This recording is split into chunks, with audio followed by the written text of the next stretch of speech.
হঠাৎ করেই রাজনীতির মোড় ঘুরিয়ে দিলেন ডক্টর ইউনূস। ডক্টর ইউনূস যে কি, কোন মাল, কতটা গভীর জলের মাছ, এখন মানুষ বুঝছে। জাতীয় অবাক, বিএনপি অবাক, বিএনপিতে হতাশা, মাইন্ডকে চিপার মধ্যে ফেলে দিয়েছেন রাজনৈতিক দলগুলোকে ডক্টর ইউনূস। চমৎকার ঘটনা, কেমন ইঙ্গিত দর্শক।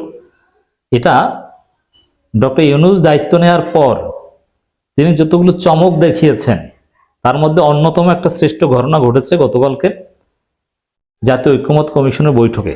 তার বক্তব্য, যারা রাজনীতি বুঝেন তারা বিষয়টা ধরে ফেলেছেন যে ঘটনা ঘটিয়ে দিয়েছেন। খেলা শুরু। দর্শক, ডক্টর ইউনূস কিন্তু কঠোর বক্তব্য দিয়েছেন যে সংস্কার করতে হবে, পিছু হটার সুযোগ নেই, সংস্কার করবো না কথা বলার সুযোগ নেই, সুযোগ আর আসবে না। এই দেশটা কারো একার সম্পত্তি নয়, সবার। জনগণের মতামতের উপর ভিত্তি করে হবে। কোন দল কি বলল সেটা হবে এরকম না। সবচেয়ে গুরুত্বপূর্ণ বিষয়, যে বিষয়টা নিয়ে মারাত্মক আলোচনা চলছে, ডক্টর ইউনূস বলেছেন সংস্কার বিষয়ে কোন রাজনৈতিক দল কি মতামত দেয় সেটা জাতির সামনে প্রকাশ করে দেওয়া হবে, এমনকি সেটা লিখিত আকারে থাকবে, ওয়েবসাইটে লিখে দেওয়া হবে, সবাই দেখবে। এর মানে বিএনপির যে ধান্দাবাজি, উপরে উপরে বলবে যে আমরা এই সরকারের সাথে আছি, সরকারকে ব্যর্থ হতে দেওয়া যাবে না, আমরা সংস্কার চাই, আর তলে তলে সংস্কার বিরোধিতা করবে যে পার্লামেন্ট ছাড়া সংস্কার করা যাবে না, না, সেই সুযোগ হবে না।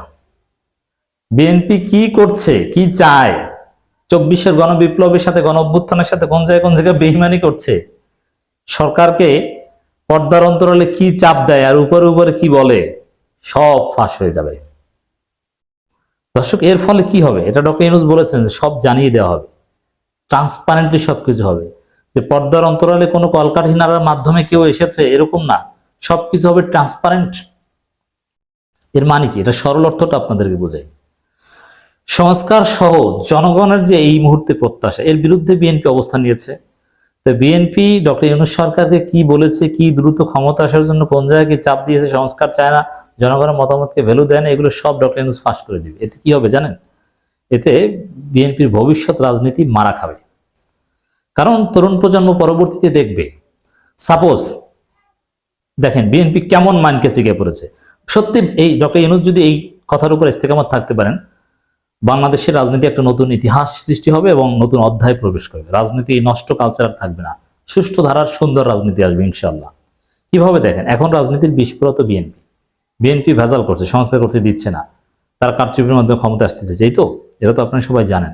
এখন দেখেন ডক্টর ইউনূস যে হুমকি দিয়েছেন যে কে কি বলো সব ফাঁস করে দিব, সব ওয়েবসাইটে থাকবে।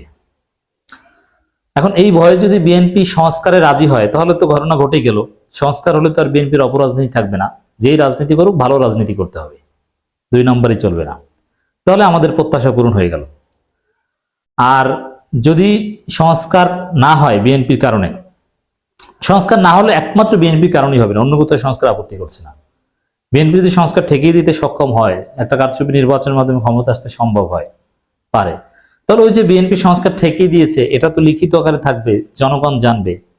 এরপরে এই 24-এ যে কারণে মানুষ শহীদ হয়েছে, রক্ত দিয়েছে, বিপ্লব ঘটিয়েছে, সে বিপ্লব ব্যর্থতার জন্য, বিপ্লব ব্যর্থ করে দেওয়ার জন্য জনগণ বিএনপিকে ধরবে।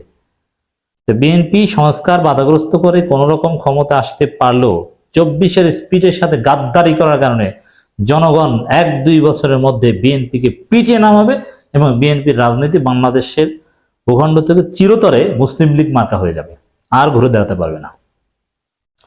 তো ডক্টর ইউনূস এবার যে ফাঁদটা দিয়েছেন, এই ফাঁদ থেকে বের হওয়ার কারো কোনো সুযোগ নেই। 2 নম্বরে ধান্দাবাজ চলবে না, আপনাকে সৎ হতে হবে। আপনি সংস্কার চান কিনা, কি সংস্কার চান, কেন চান, ক্লিয়ারলি বলতে হবে। নয়াপল্টনে বসে বলবেন একটা, আর যমুনা এসে কিংবা ফরেন সার্ভিস একাডেমিতে বসে বলবেন আর একটা, এগুলো চলবে না ভাই। তো ডক্টর ইউনূসের, তিনি যে আসলে মেধাবী, তিনি নোবেল প্রাইজ এমনি এমনি পাননি, তিনি যে স্মার্ট, তিনি যে দূরদর্শী, তিনি যে পারেন। ডক্টর ইউনূসকে হুমকি দামকি দিয়ে বিএনপি ম্যানেজ করে ফেলবে এত সহজ নয়, ফেলে দিয়েছে। স্থানীয় সরকার নির্বাচন দেখবেন যে অধিকাংশ রাজনৈতিক দল বলেছে তাই হয়েছে, বিএনপি কিছু করা থাকবে না। সংস্কারে কোন কোন জায়গায় বিএনপি বাধা দিয়েছে, কোন কোন জায়গায় আওয়ামী লীগ নিষিদ্ধ বিষয়ে বিএনপি 2 নম্বরই করছে। মির্জা ফখরুল বলছেন যে না না কোন দল নিষিদ্ধের ব্যাপারে আমরা বলবো না, সর্বশেষ বক্তব্য। আর সালাউদ্দিন আহমেদ একবার বলেছিলেন যে আমরা আওয়ামী লীগ নিষিদ্ধ চাই। এখন এই ঐক্যমত কমিশন লিখিত মতামত নেবে, তখন বিএনপি আওয়ামী লীগ নিষিদ্ধ চায় কি চায় না, বা জামাত যদি 2 নম্বরই করে, গোপন করার কোনো সুযোগ থাকবে না। এগুলো ওয়েবসাইটে লিখিত থাকবে যে আওয়ামী লীগ নিষিদ্ধের ব্যাপারে জামাত ইসলামী বলেছিল এইটা, বিএনপি বলেছিল এইটা, অমুক সংস্কার বিষয়ে এইটা বলেছিল। তরুণদের ভোটার হতে দিবা না, 17 বছর বয়সের ছেলেমেয়েরা ভোটার হবে, বিএনপি রাজি হয়নি, লিখিত থাকবে। তারপরে 17 বছর বয়সী ছেলে এদেরকে ধরবে। তা আগামী দিনের রাজনীতি কি হতে যাচ্ছে বুঝতে পারছেন তো? রাজনৈতিক দলগুলোকে জালে আটকে ফেলেছেন doctor Yunus. This is called ruler. এবার তিনি শাসকের মতো কাজ করেছেন। এবার খেলা হবে, সংস্কার হবে ইনশাল্লাহ, নতুন ধারা রাজনীতি, নতুন বাংলাদেশ পাবো ইনশাল্লাহ। ডক্টর ইউনূস এমনি এমনি বলে নাই যে আমরা রিসেট বাটন পুশ করেছি, আমরা নতুন বাংলাদেশ পাবো, এমনি এমনি বলে নাই। দেখেন এবার যে নতুন বাংলাদেশ হয় কিনা ইনশাআল্লাহ।